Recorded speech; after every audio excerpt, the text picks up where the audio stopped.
Greetings, friends and followers. This is Nurses Talking. I am Dale Barzi. As always, if you like what you see and hear, subscribe. Leave us a comment. Let us know how you think. Here on Nurses Talking, we speak to nurses anywhere in the world and at any stage in their nursing journey. And today I am very, very pleased to welcome Jeannine Acantilado out of Arizona. Jeannine is an award-winning writer of a short film on being 12. She's a nurse.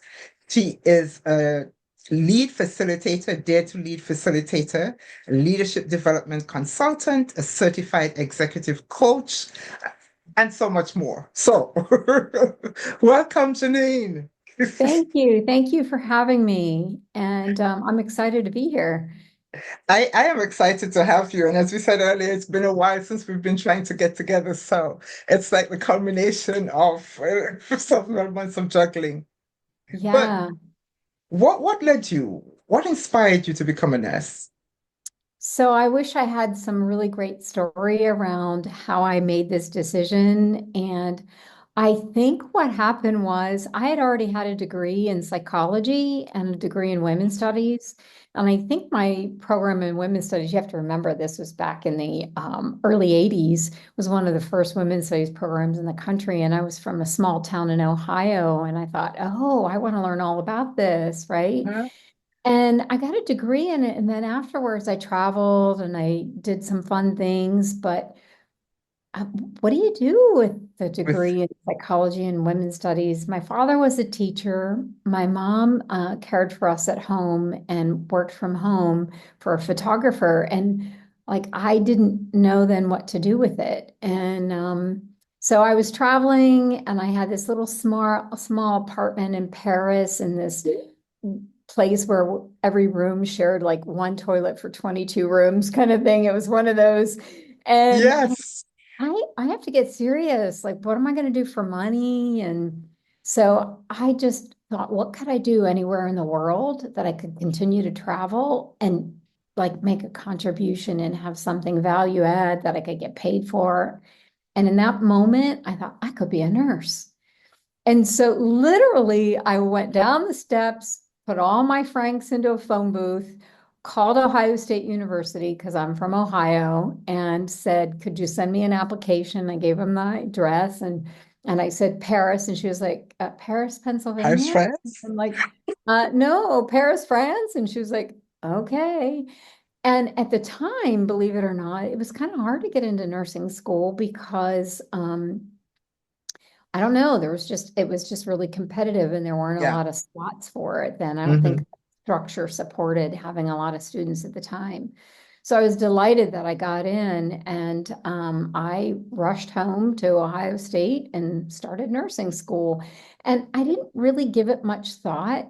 I'd known a couple nurses growing up. My mom's best friends were a nurse. One was a mental health nurse and one was an OR nurse. And so I knew what nursing was about, but that's about as much as I know. And I was like, okay, I'm ready for the next adventure. And it was a little bit more of a solid trajectory of what I Yeah. was supposed to do. And I think I needed Hmm. that structure. Yeah. Yeah. So, so you had these two degrees and you had the wanderlust. Mhm. And and Yeah. then you had to tame that Yeah. to come to nursing. Yes. How did it challenge you? Well, as a coach, I've realized that everybody brings their own stories and their own approach to things. So I didn't realize at the time that I had ADHD. I wasn't diagnosed until I was 60. But it was really challenging for me to have that kind of a structure. And so it really forced me to have a different kind of study habits, a different kind of commitment. And it taxed me probably more than I realize. And not having the diagnosis and not knowing that my brain worked differently than everyone else's, I probably irritated a whole lot of people in the journey. And so I did have my challenges. I had a I had a women's services labor and delivery rotation, and she just told me, she said, you know what, you should not be a nurse. You should pick another profession. This isn't really for you. And I thought, oh my gosh. And I think when someone tells you that you're not good at something, you're not able to do something, it sort of gives you a pause, like, Yeah. you serious? And then I thought to myself, do I allow one person's evaluation of who I am tell me what I'm capable of? And maybe I should double check that with some other experiences, other people. And my pediatrics nurse in pediatrics was the next rotation, Lois, and she was just like, "Oh my gosh, you're a wonderful nurse." And I thought, I am? Like, and I think maybe it's because I relate to kids because I'm a kid kind of in the way my brain works, right? Yeah. Yeah. And then I had an ICU nurse rotation after that, and my ICU nurse was clinical instructor was Shirley. She was like, "Oh my gosh, Sue can be a nurse." And so I quit second guessing myself after I had two more rotations of people who saw me differently. Yeah. And I ended up combining those two things. I became a pediatric ICU nurse and have never regretted it. I wish I could say then that I felt determined. I think there was a part of me in that moment that internalized what she was saying because maybe it hit on some of my own securities and my Yeah. own failures that I'd had around trying to concentrate and trying to do things that I intuitively knew were really hard for me. And then I thought, you know what? I just gave up this cute little room in Paris to come home and go to nursing school. I'm going to do this. And the worst part was how I decided to be a nurse was because I wanted to be a midwife. I thought everybody has babies around the world. I could do that. And so I don't even have to tell you, after I saw how babies were born, I'm like, oh, this is messy. And so maybe I just thought, maybe that's what she was reacting to, that I just thought having babies was messy business. And I never had one after that. I'm going to tell you, I have a child, but I didn't birth him. So maybe all those things are related. I don't know. So. That's funny. That's funny you should say that because I am a midwife myself, and that is absolutely the favorite part of my whole career. Really? Oh my gosh. I was like, I don't think I can do this. I was nervous. The first time I saw a C-section and that little head popped out of that incision, I Mhm. was like, you have got to be kidding me. That's not how that happens. I just could not believe it. To this day, I have that memory of that baby and thinking to myself, this is how it happens. It's Yeah, just amazing to me. The what human body is amazing to is me. amazing. Yeah, and it functions so synergistically. Anyway, Yes. let's not get off on that tangent. But you now concentrate much of your efforts into leadership Yes. and Yes. developing leaders. So what made you do that?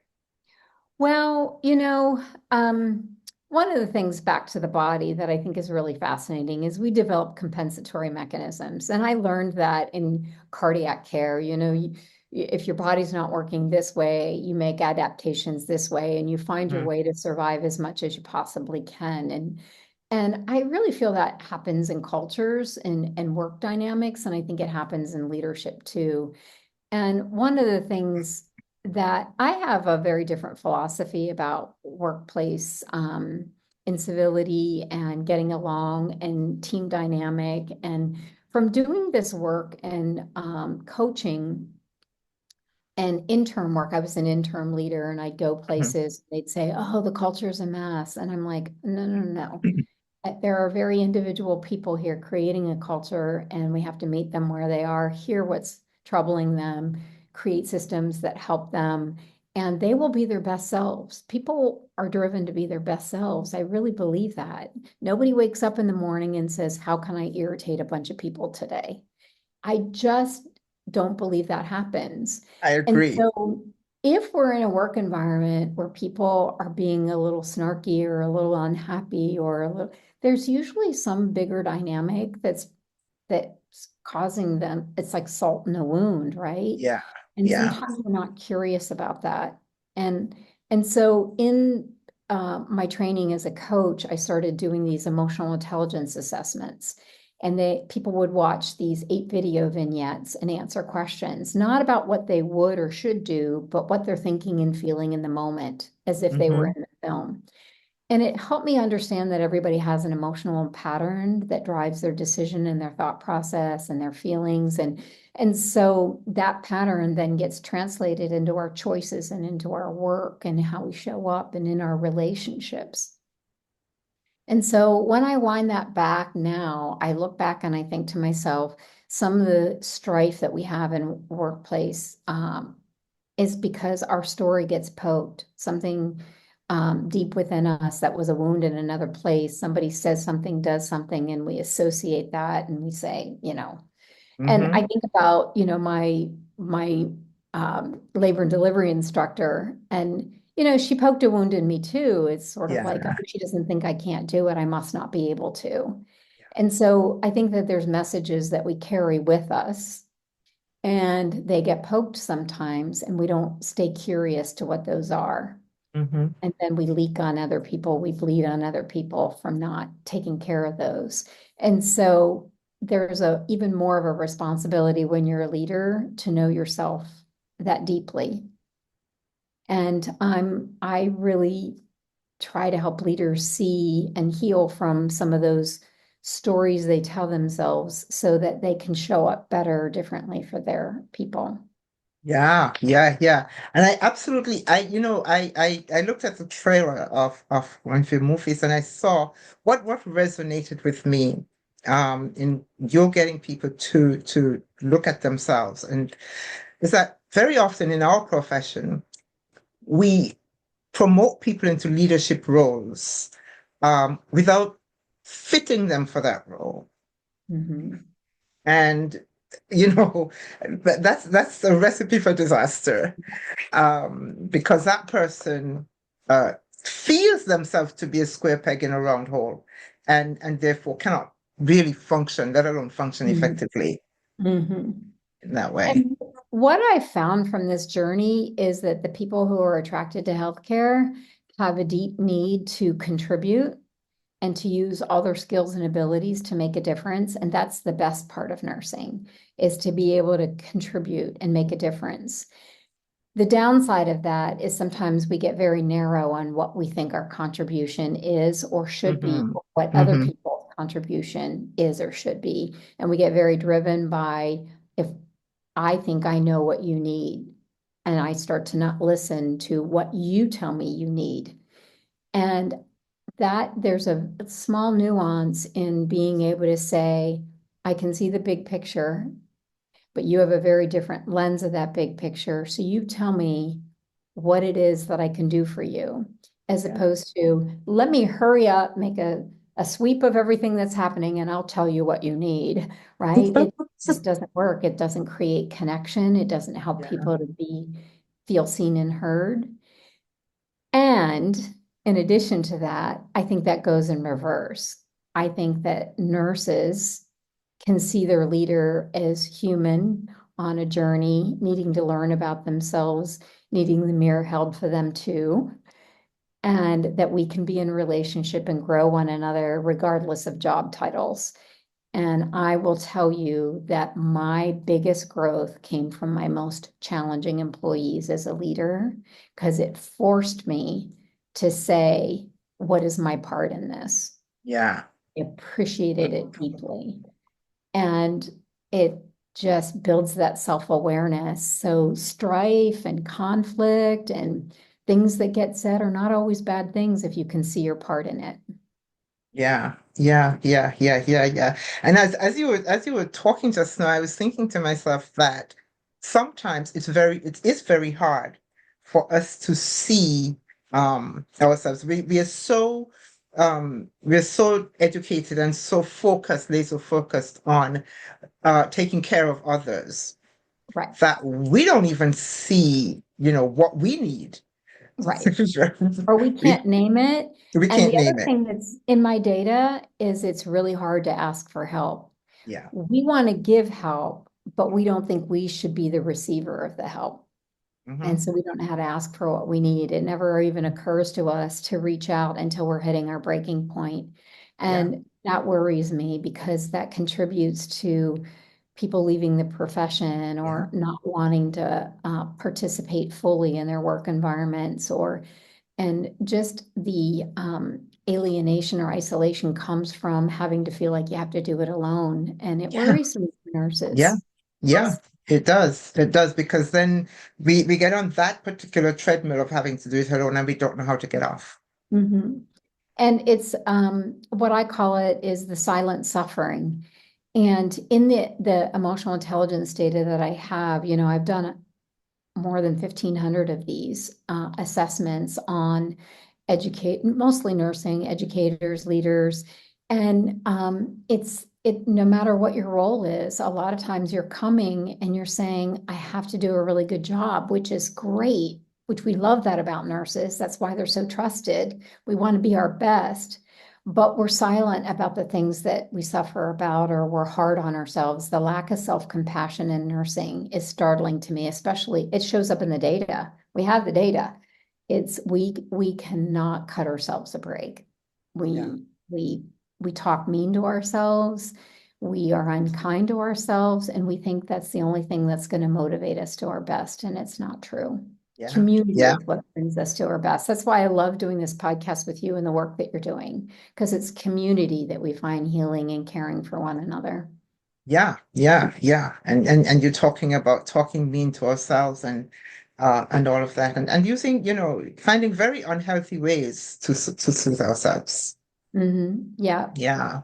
And I would love, and that's sort of what drove me around the writing that I do with people. I call it journaling for emotional intelligence and self-reflective practices. I just this morning got off a call where I lead a self-reflective exercise for a group of executives once a month to start their meeting. And they lean into it because there's a part of them that recognizes that they're bringing their story to work, and it shows up in their leadership. And we're all in different levels of how self-reflective we can be, but participating and showing up and just being what you can do and what you can learn about yourself is just an incredible practice. Yeah. Yeah. And it requires a certain amount of vulnerability to, Yes. to do that. And some of us are not really willing to be vulnerable just yet. Yes, yes. And exactly the things that are hidden from us are the things that are our wounds that leak on Yes. everybody else without us knowing. The minute Hmm. you know it, you can say, hey, listen, that's me doing my thing again. I need to temper that.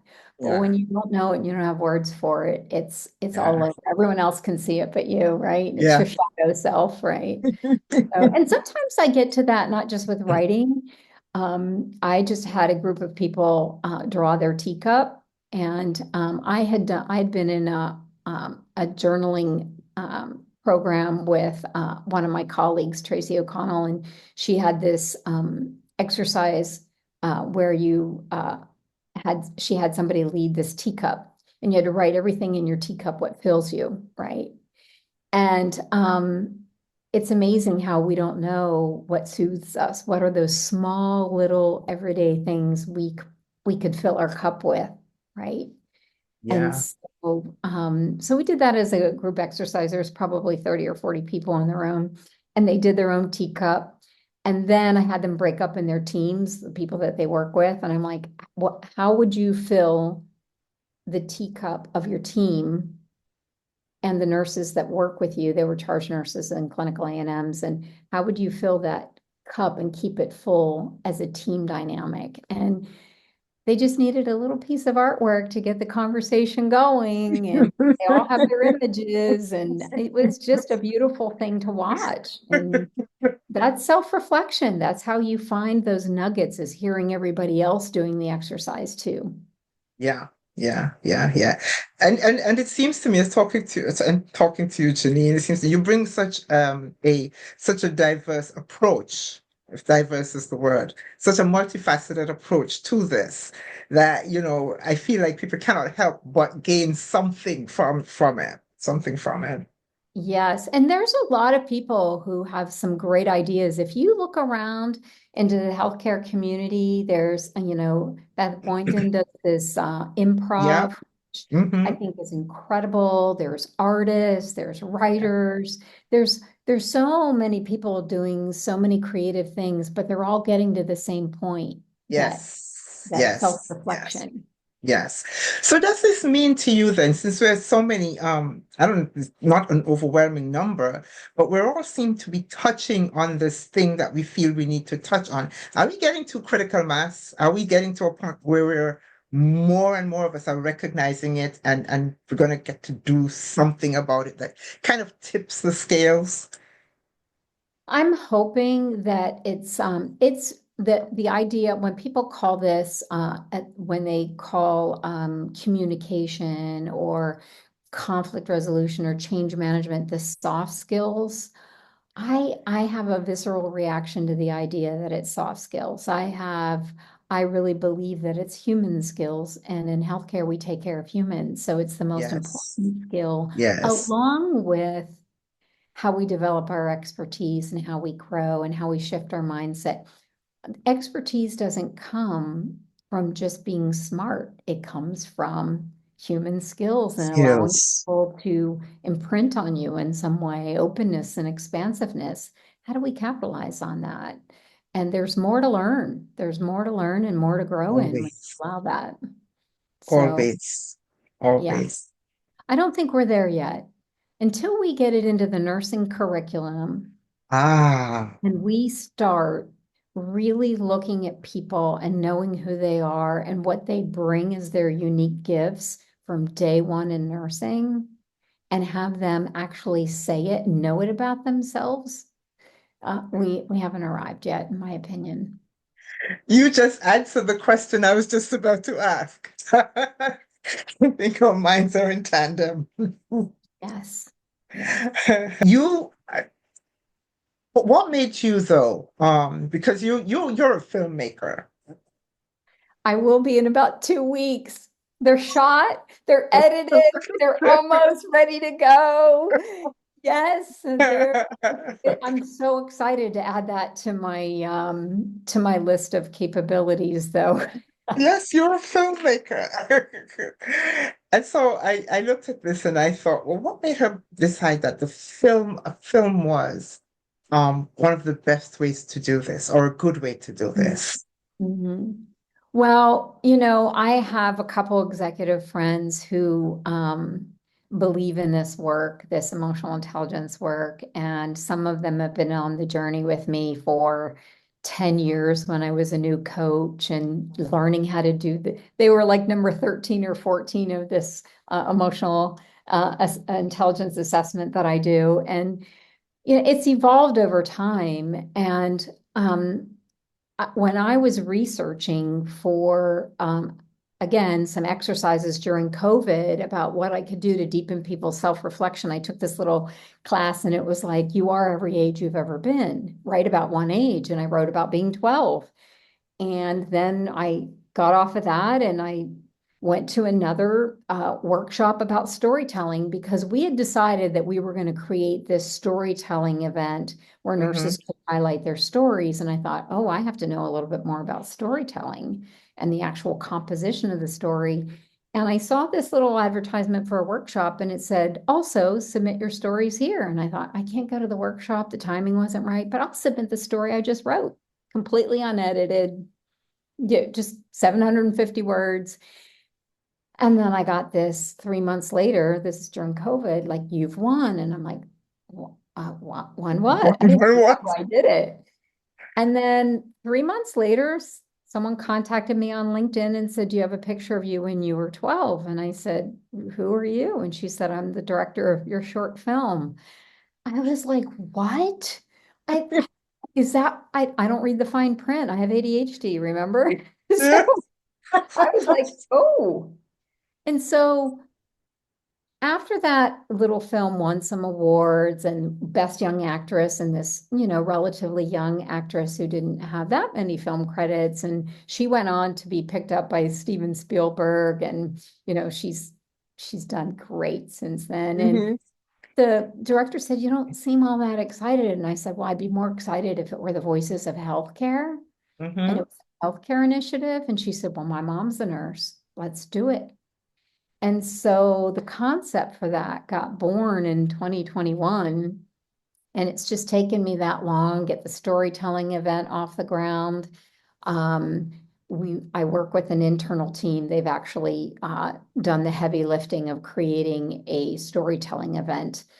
And they've done an excellent job. And I just coach the nurses on their stories with another coach. We do it in tandem, and it's been a really rewarding experience. And you get to see their EQ profile or their journey or their Yeah. story come into play. And then I thought, well, these are the stories that we could put into film. And so we had a hard time narrowing it down. There were 50 submissions in 2 weeks. And the film crew, I don't know enough about film to decide whose stories get chosen, but we agreed that we were going to do three. I was going to fund three of them. Well, they Mm-hmm. couldn't stand it, and it ended up being eight. So they were generous enough. They were like, "This is too big of a story, and we can't limit it to just three. We just can't. We'll do it for cheap. Let's just do it." And so I was like, "Okay." Okay then. So that's how the team got born. There's so many people who have been behind this, behind the scenes in the filmmaking part. And I have had to learn into being a beginner again. Like I don't know anything about being a movie producer. It's you Yeah. have to allow people to show up Yeah. for you when you're Just trying to do something new.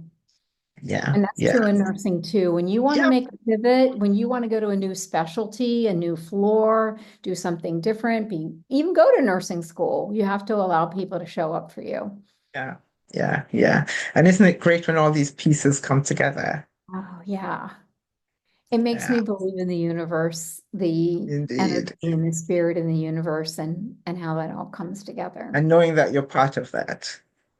Well, and I wouldn't say that this experience taught me that. I have had some very, very personal moments with patients early on in my career who have taught me so much Hmm. about energy and divine intervention, and that I wasn't going to be doing it alone all the time. And I'm really thankful for those lessons now because I can see them in the big picture. But when I was experiencing them, they were just one more experience, right? Yeah. Yeah. So, Yeah. Yeah. Yeah. And so well, not lastly, I think maybe I have a couple more questions, but not leastly, I see you talk about well-being and equity innovations. yes. I hadn't heard of it. Um, and so when I looked at your trailer Mhm. and you were talking about WEI and I said, let me look at this. And just the first even few lines of what I saw kind of resonated so deeply. I can't even think that there could be any other way to describe something like that. Because it kind of makes you look at who you are so very, very closely. My Right. goodness. One young lady says, I don't even know how I was a leader. Yeah, that's Heather Thomason. She's fabulous. She's the CNO for Northwest Kidney Centers now. We've all been on a journey together, self-discovery. And after they do this assessment, and I sit with them, there's a debriefing. They get a report, but we debrief it together. Many people have the reaction to want to cry Hmm. because all of a sudden, this um, this transparency or this you put words into something that you intuitively know and you've been working with in yourself, but then all of a sudden there's a framework that you can show up in, that you can go, now I know where to start digging and Hmm. excavating, and I have words and a context around it, and other people have done this and we're not alone. And so having it all come together is deeply satisfying.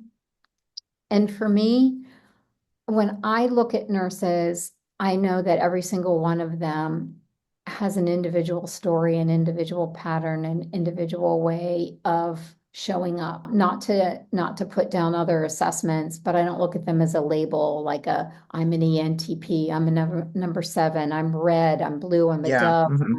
whatever it is.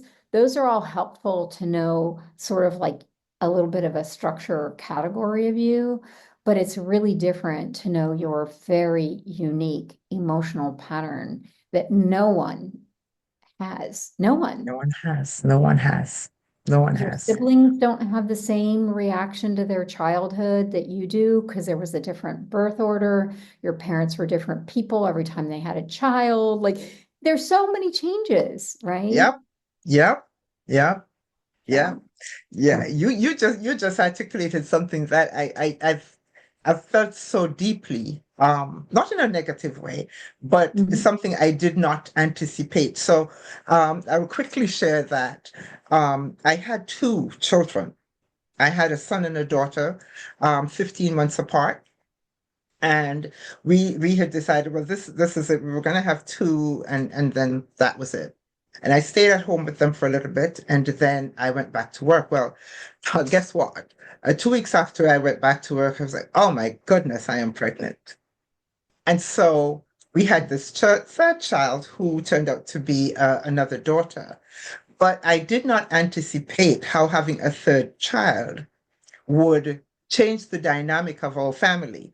I did not anticipate that, having a third one would shift our comforts, Mhm. or we have to make this kind of adjustment. I just thought we were having a, Yes. you Yes, know, it's the little nuance, and that yeah, experience for your daughter is also there too. yes, And exactly. there's no good or bad in our patterns. It just is. It just And is. I think the challenge now that's really fascinating for me is we are seeing the children of the 9/11 event come into Hmm. leadership. Hmm. And again, we don't understand or recognize the magnitude of how each individual looks at a world event like that and what their family dynamic is, what their caregiver response is, what their teacher's response are, where they were in their development, whether you were a baby and you were just feeling your mother's stress, Yeah. or you were You, a 10-year-old, whatever it is. And so now there's a whole level of language and discovery that we have to have around how did that impact the leadership narrative. And also the advent of the internet was the same generation, yeah, right? It was, exactly. so 2001 and 2008, there's that whole thing about social media and whatever. We have a Hmm. Hmm. generation that's going to look at the world differently and Totally. emotional patterns.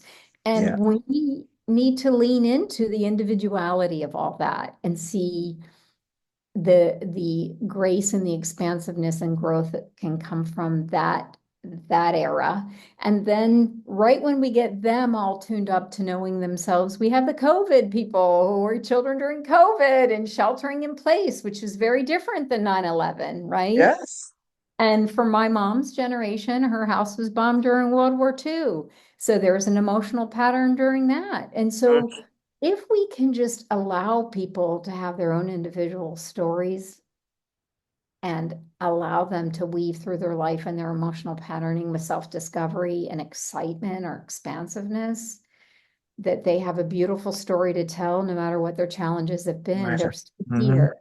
And all those rough edges, once you know where they came from and what made them rough, they start to soften and just be part of the journey. And Hmm. what I want these films to show is that in healthcare, we're individuals too. And we've been on a winding path and we've had to soften our sharper edges with clarity and insight so we don't spill on people. We don't spam people. Awesome, awesome, awesome. One last question, because you didn't consider being a nurse. You were doing other things. Um, Now at this stage, you have gone through the nursing, saying you're now a leader, you're molding leaders. What advice, though, would you give to someone who says, I want to be a nurse? I would say that there is the word I would use is curiosity and expansiveness. I can't imagine what my life would be like had I not been a nurse. There's something so intimate and special and vulnerable about being with someone and being trusted and being in those moments that no one else got to share and to Mhm. be allowing yourself to be changed and seen, and that reciprocal relationship with a patient, a family member. I mean, we all have them and they change us just very in little small places. Yeah, And I think to myself, how do people get through life without having those experiences with patients? Like, how do yeah. they learn and grow? And I'm sure they do in their own professions, but Yes. I've been deeply touched by that. And I think being open to share healing and to Mhm. show up for people and let them showing up for you is the biggest gift, is the caring community of nursing and what we can all do for one another. I can't imagine not having done it. Awesome. Awesome. On that note, thank you so very much for this conversation, Jeannine. I would not have missed it for anything. Thank you Well, so much. Dale, the more I know about you, the more I adore you because we have a very kindred spirit about nursing and passion for the people who are doing some really hard work and making a big contribution in the world. So I love it that we're aligned in that. So thank you for the opportunity. My pleasure. My absolute pleasure.